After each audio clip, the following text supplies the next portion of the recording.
aren't Nell? Before we start, I just want to let you know that this episode contains descriptions of violence and some outdated language.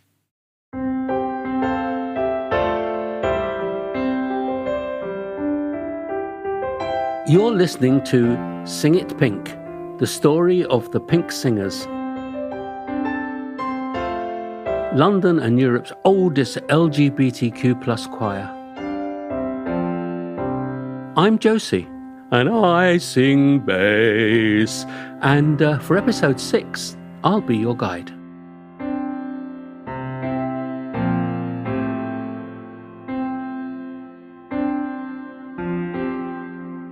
To the best of my knowledge, I was the first trans person to join the Pink Singers, and I think in my time there, I was the only one.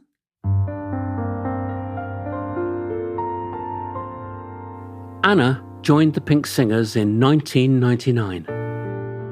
I think at the time, I was used to the idea that if you're a trans person, you're pretty much on your own. And so it didn't feel that unusual to be the only trans person in the choir, or to be the first trans person in the choir. But at the time, you know, I was kind of like used to being the only trans person in anywhere. Anna had moved from Australia to the UK, and after singing with a queer choir in Melbourne, she was hoping to find a similar group in London. So I came to the Pink Singers because I wanted to make music and because I wanted to make friends and have a community and have a social life. And I got all of that. And I stayed because all of those things were satisfied and I was enjoying it. When she arrived in the UK, Anna had already realised she was trans. I think something clicked in my mind. It was just like, I cannot go on like this anymore. I didn't know what life would be like if I transitioned, but I knew that it would be unlivable and just interminably awful if I didn't. And I got to the point where I felt I had nothing to lose. She began working with a UK-based trans advocacy group called Press for Change. So Press for Change, they were active about trans rights. And they did this through legal challenges and letter writing. You know, they would say, we need people to write letters to your MP about such and such. And I'd get out my trusty pen and paper and write. So that was my form of activism then. It was very quiet, very under the radar, but really effective.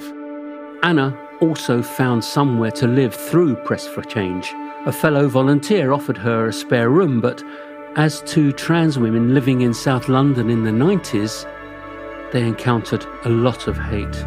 We got a lot of grief from local kids for being trans, and that would be things like bricks thrown through the window, fireworks through the letterbox, people kicking our door late at night, sometimes kicking it in. And honestly, at times it was scary. I remember going off to one Pinkie's rehearsal on a Sunday afternoon, and I stepped out the door and people started throwing rocks and broken glass at me. So I retreated inside and called the police. There wasn't at the time a law that was really protecting us from what was happening. So the police weren't really concerned about the psychological damage that the antisocial behaviour, the hate crimes we were experiencing were causing. They were only looking really at the property damage.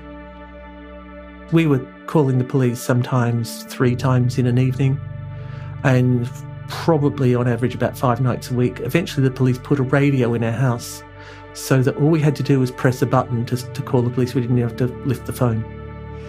And it got a lot of use.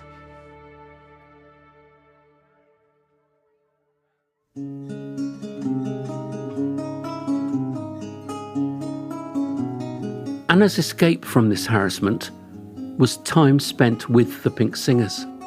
She became the choir's chair and even played her lute with them too. When I was 13, I got a lute kit shipped out from Bradford in Yorkshire to South Australia.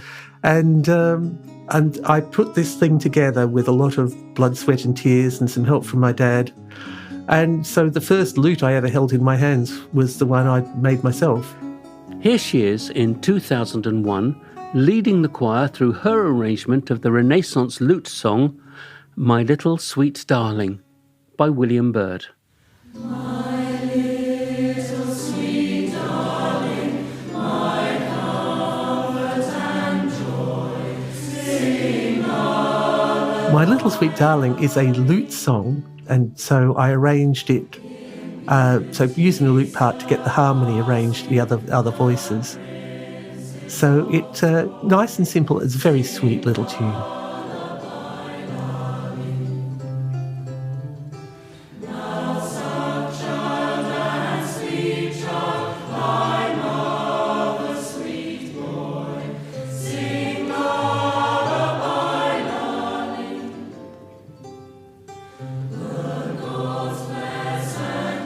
Anna was glad to be able to play an instrument as part of the Pinkies' performances because, though she loved music and the community aspect of the choir, she sometimes struggled with how singing made her feel. Because I'm trans, I don't really like the range that I sing in, but I just enjoy making music so much. And so that was an outlet for me. I felt very much like a square peg in a round hole, singing the basses and feeling like, it's a woman singing the basses, and I felt a wee bit weird and a little bit uncomfortable sometimes. And it's something which I still feel a bit dysphoric about. And I'm quite happy where my speaking voice has got to, but that's based on a lot of work and speech therapy. But it really comes all undone when I'm singing, because then I sing at a range much lower than I'm comfortable with. Despite experiencing some dysphoria while singing, Anna still found a home with the Pinkies. There was a lot of care between people outside of rehearsals and going to the pub afterwards. There was, it's a lot more than that. She felt she was with family, and that feeling was never more present than when the community was enduring hard times. In 1999, during Anna's first year as a Pinkie, a bomb planted by a neo-Nazi exploded at the Admiral Duncan pub in Soho. 3 people were killed and many more were injured. We sang a memorial service a few days after the events. To be able to take part in something like that is giving comfort to people in those times. And, comfort, solidarity. And it's very important because the whole community was shocked and it was grieving, and it was an honour to be able to be part of giving comfort in those times. Most of the choir turned out, and we were facing outwards to a large crowd of people, very sombre mood, and there were lots of people bringing flags and colours and that sort of thing. Yeah, it's very moving. Anna and the Pink Singers sang Hand in Hand, as originally composed by Dawn Walker and Trisha Rogers in 1987.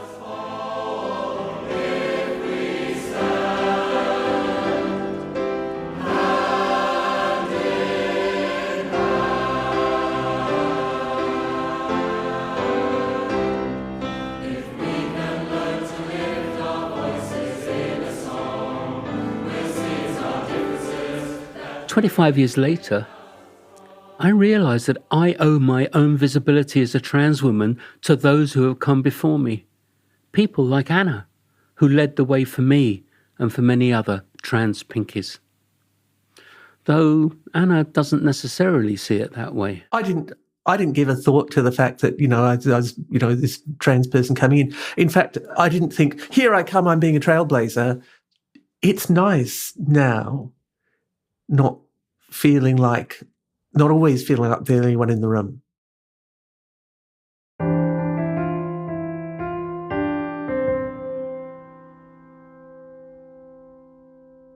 Anna joined the Pink Singers in 1999, but What was going on for trans people in the UK before that? And how were the Pinkies involved in supporting them? Of course, trans people have always existed, but for the purposes of this podcast, we'll take a look at the time around the choir's formation. The 60s saw groups of trans and gender non-conforming people come together. Nothing gives away a girl's age so much as a taste for outdated underwear. Still, pretty wear is making a big comeback. See Marks and Sparks, but suspenders are out. The Beaumont Society was originally set up in 1966 to, quote, provide transvestites with an opportunity for a social life together. It also produced its own newsletter, the Beaumont Bulletin. A purse is a necessity if attending social events. Displaying the contents of your handbag to the waiter whilst groping for loose change can be humiliating. When there was little tolerance or knowledge of trans and gender non-conforming people from the public, the law, or the police, the Beaumont Bulletin provided news, advice and notices of social events where members could meet safely. The late 60s saw the formation of the Campaign for Homosexual Equality, and then the 1970s brought the Gay Liberation Front. Philip, who would become a Pink singer in just a few years' time, remembers the Gay Liberation Front included trans members and stood in support of trans folk as they endured attack from wider society. We had trans members in the Gay Liberation Front. There weren't large numbers of them, but they were there. And one of our first demonstrations was against a cafe in Piccadilly, which stayed open after midnight and would not serve women on their own and would not serve transgender people. And we descended on that cafe. So there were trans members very much in the group. Indeed, there's a very famous picture which gets shown all the time about, it's the first ever march done by the Gay Liberation Front in August 1970, organised by the Gay Youth Group. And in there is one of our transgender people above the Gay Liberation flag. That's Claudia. And Claudia was a very active member of the early Gay Liberation Front for trans rights. As well as Claudia, the Gay Liberation Front was also supported and led by the pioneering trans activists Rachel Pollock and Ros Kavanagh. Then, in 1972, a group known as the TVTS Group formed in Islington. I should mention that the term transgender was not commonly used at this time. The acronym TVTS stands for transsexual and transvestite. Though some people may still identify as TV or TS, trans, transgender, gender non-conforming or people who cross-dress are some of the more commonly used terms of today. The TVTS group met up every Friday, Saturday and Sunday. They had a telephone line, their own membership and their own published journal, The Glad Rag. Don't miss the TVTS group Christmas dinner and dance, to be held at the Tudor Lodge on Saturday, 7th December. £12 each. Book now. You won't get in at the door for this one.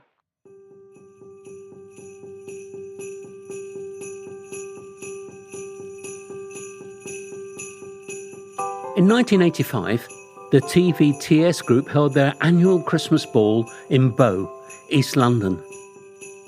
They invited the Pinkies, who had formed just 2 years earlier, to perform as part of the festivities. The entertainment this year was presented by the Pink Singers, a group of singing gays who add humour to their tuneful sound. One of the ways the Pinkies added humour on this occasion was by covering Sandy Wilson's 1958 original, My Big Best Shoes. And it was all about getting up in your big best shoes, and we would put shoes on and generally camp around, and that kind of sent people off on a happy note.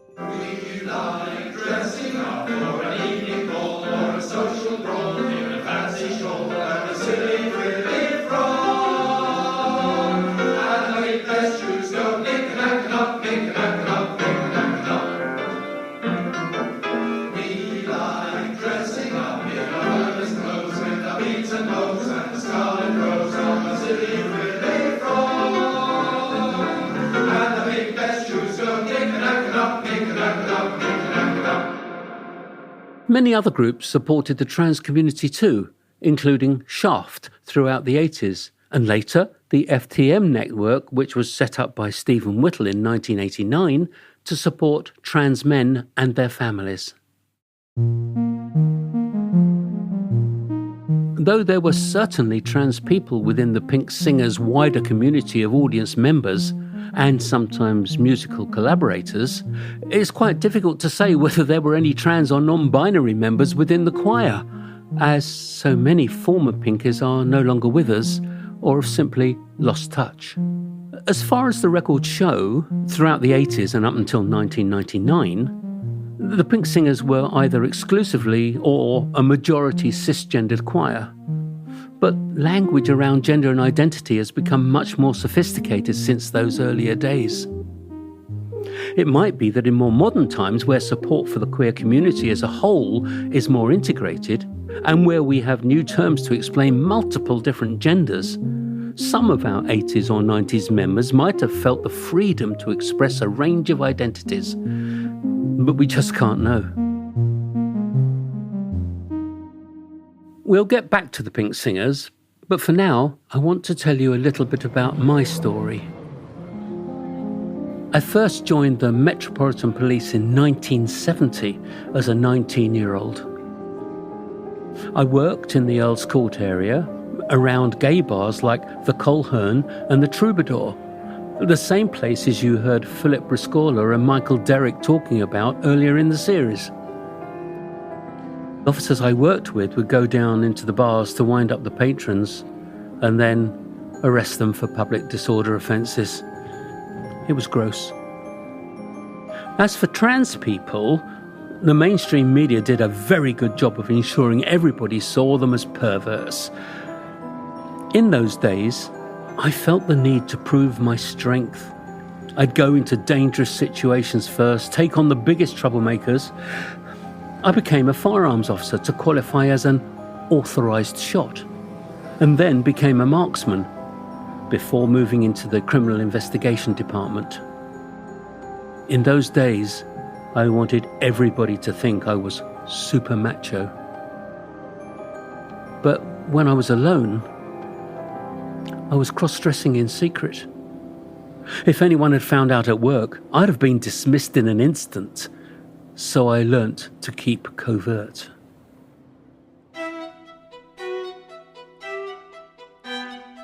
In 1975, I joined the Beaumont Society.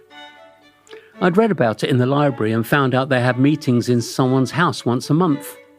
I'd go there, get dressed, have a wine or a cup of tea or coffee. Then, 45 minutes later, I'd get changed back and go home. I went half a dozen times and enjoyed the opportunity to relax, but if I'm honest, I didn't really enjoy the company. That's the thing. Though we were trans, we didn't have much in common or anything else to talk about. I didn't want to talk. I just felt a need to be me in the world. But being me in secret in a suburban house on the outskirts of London didn't feel quite right.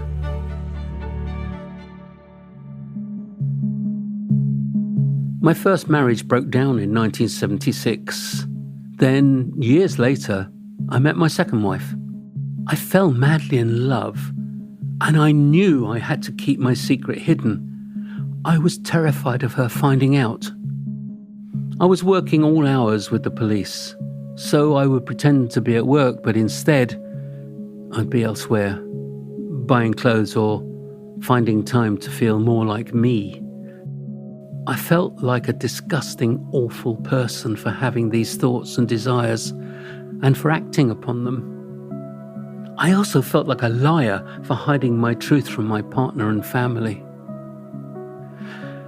But eventually, I couldn't keep it a secret much longer as my wife found my stash of clothes. At the time, our family was also very involved with the Baptist church. And so we went on one of those away weekends where you get to know one another more. While I was there, I made the mistake of opening up about my gender. Instead of supporting me, they convinced me I was possessed by demons and exposed me to what they called conversion therapy. I wouldn't call it therapy. I was held down, with people screaming and shouting at me on 3 occasions. And then, when it didn't work, I was deemed persona non grata and effectively evicted from the church.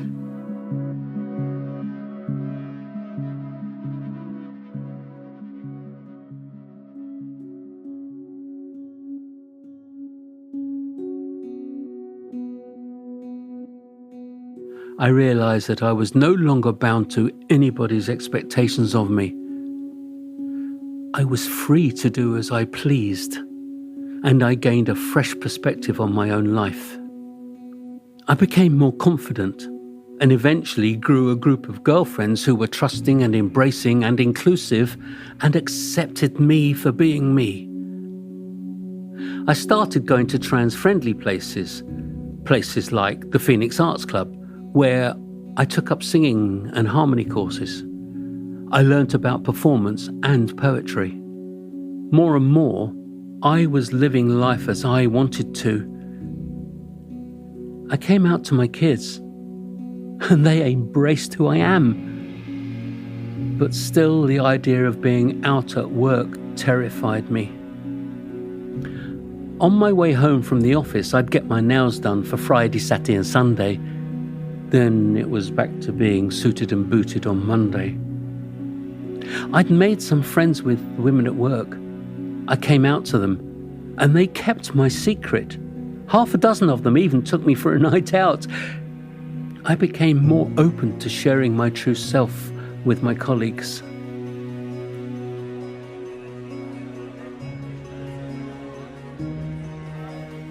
Then my work Christmas do rolled around. I didn't want to go suited and booted. I was tired of pretending. After some encouragement from 2 colleagues I was out to, I tarted myself up and I went to the party as myself. I walked into a big pub in central London and got myself a drink. As I walked in, my Detective Chief Inspector on my team spotted me. He walked towards me and gave me a big hug, and his actions set the scene for everybody else. I was congratulated by my colleagues, and at the end of the evening, I shared a malt whiskey with my Detective Chief Superintendent. From 2014, I took a leading role in writing policy on supporting trans staff and their partners, and teaching police and external organisations about dealing with trans victims, witnesses and suspects who came into contact with the police. I also spoke about my own experience and police policies in the House of Lords. I transitioned full-time at the age of 64. I'm now 73.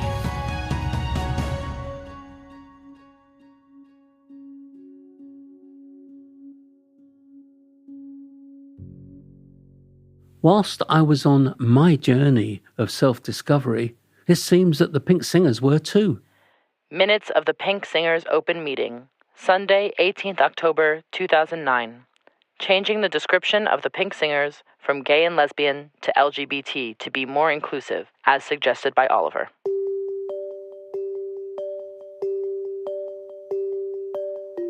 In 2009, 10 years on from Anna's arrival in the choir, a tenor named Oliver raised the suggestion of changing the description of the Pink Singers from a gay and lesbian choir to an LGBT choir.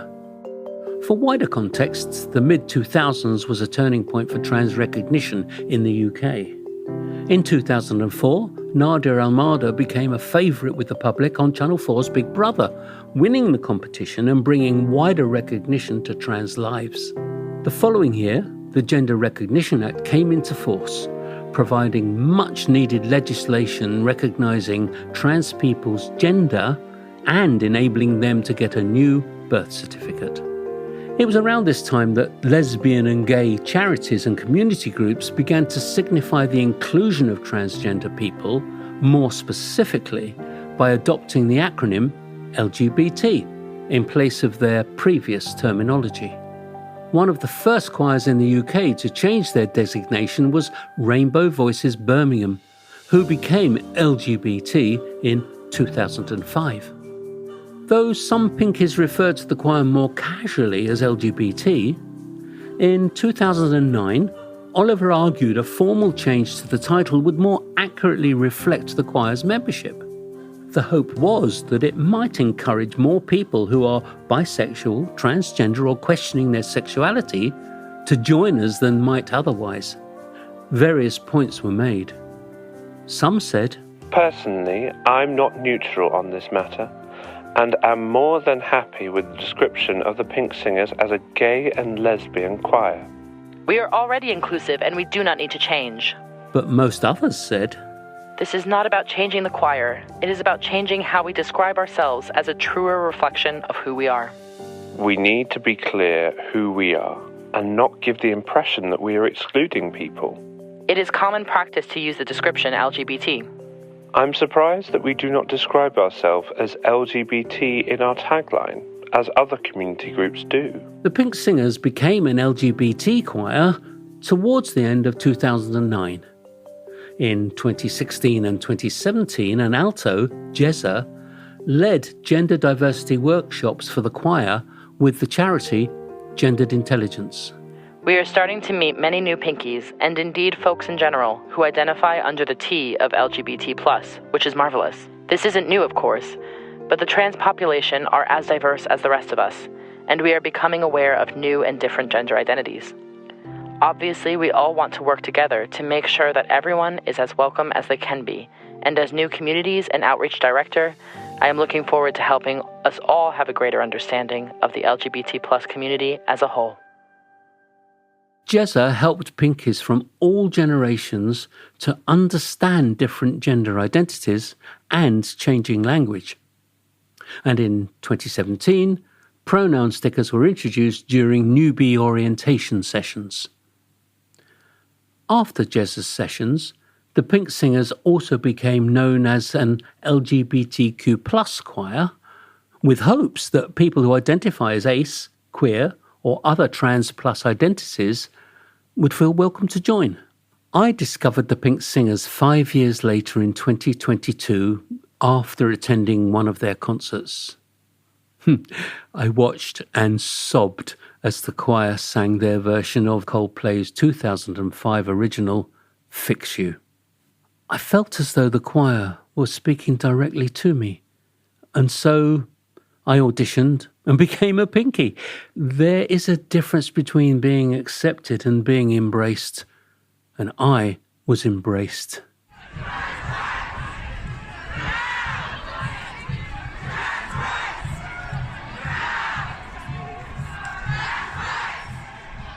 The year before I joined, the Pink Singers had marched at London Trans Pride for the first time, and they continue to march there each year. The choir now wears permanent name pronoun badges throughout the season. All of these are updated whenever a member changes their name or pronouns. And nowadays, trans and non-binary people make up a number of senior leadership roles in the choir. Cassian, a trans man, who hosted episode 1, is our equality, diversity and inclusion lead. Ev, who you will hear from later on, is the first trans non-binary person to take up the role of artistic director. And our secretary, Raf, is also non-binary. Across the choir, more than 20 of our members identify as either trans, non-binary or gender non-conforming. There are also other ways in which the choir now supports trans and non-binary folk. Earlier, you heard how Anna talked about experiencing dysphoria around her singing voice. Well, the Pink Singers now hold speech and voice therapy workshops to help our trans and non-binary members with any dysphoria they might be experiencing, so they can continue to do what they love, comfortably and safely. We've got good range in this room.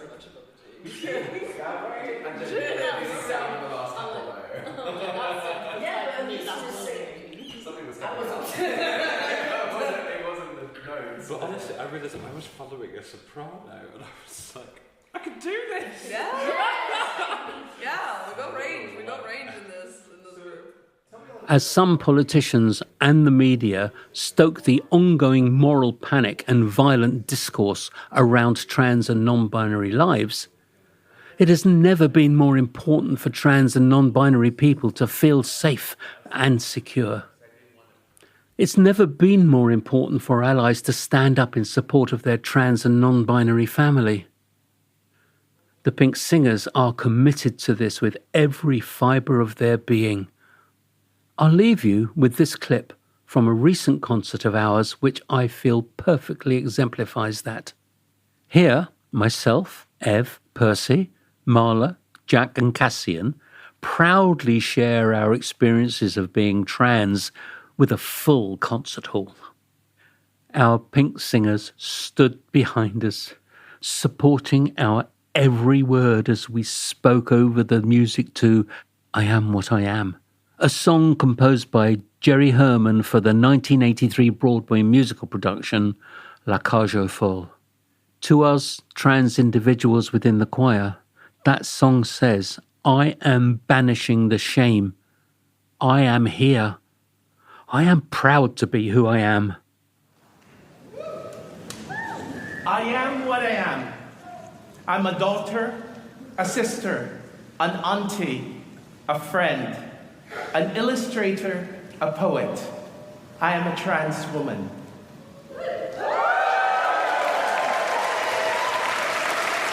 I am what I am. I'm a sibling, a husband, a lover, a child, and an uncle. I hope one day to be a dad. I'm an academic, a performer, and a pretty big nerd. I'm trans, non-binary, and queer. This is me. I am an artist. I'm still basically a kid, but I want to enjoy life as I grow. I am trans, and I need us to change the world.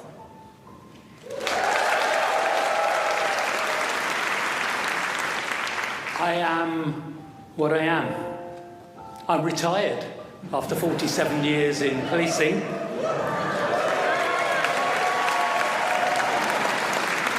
I'm a survivor of cancer, a heart attack, a double bypass. I'm a parent, a grandparent, a sister. I'm a performance poet. I'm an English heritage guide. I sing bass. But I am still here because of amazing allies.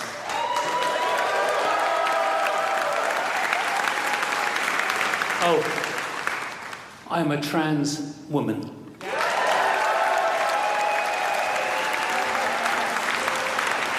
I am what I am. I am here embracing myself more every day. I am a pink singer, and I am a trans man.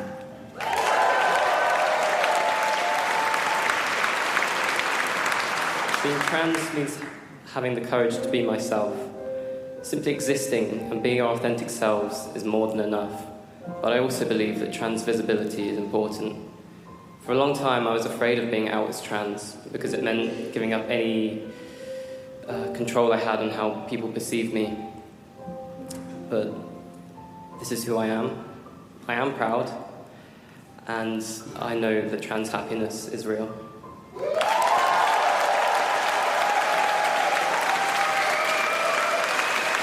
Start from a place of empathy and kindness, and stand up for trans people. Call us by our names and use our pronouns, even when we aren't around. See our humanity, love us fully and completely.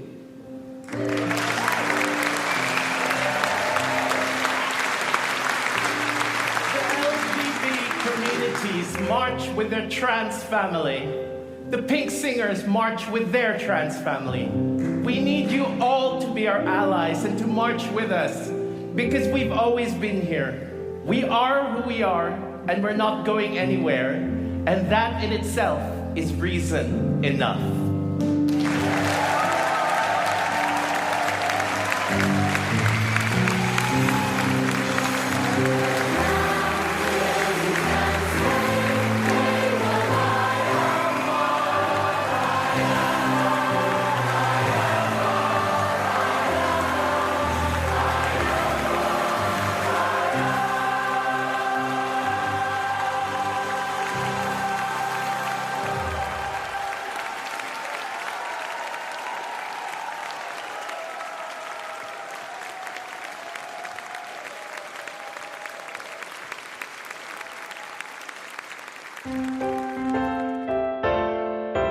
Sing It Pink, the story of the Pink Singers, is an Aunt Nell production.